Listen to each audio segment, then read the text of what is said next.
តែផ្កាយមួយទេ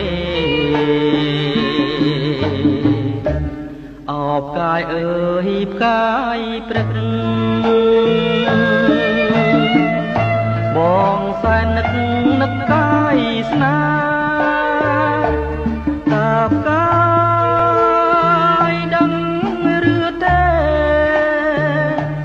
ថារៀមស្នេហ៍ស្ទើខ្សែប្រានចង់បានតែផ្កាយបើសិនផ្កាយប្រឹងមិននឹកនឹងប្រណី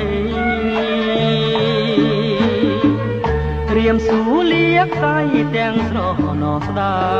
យអោផ្កាយអើយផ្កាយកែវបងណាយកុំរសត្វឆ្ងាយចោលបងណាអូ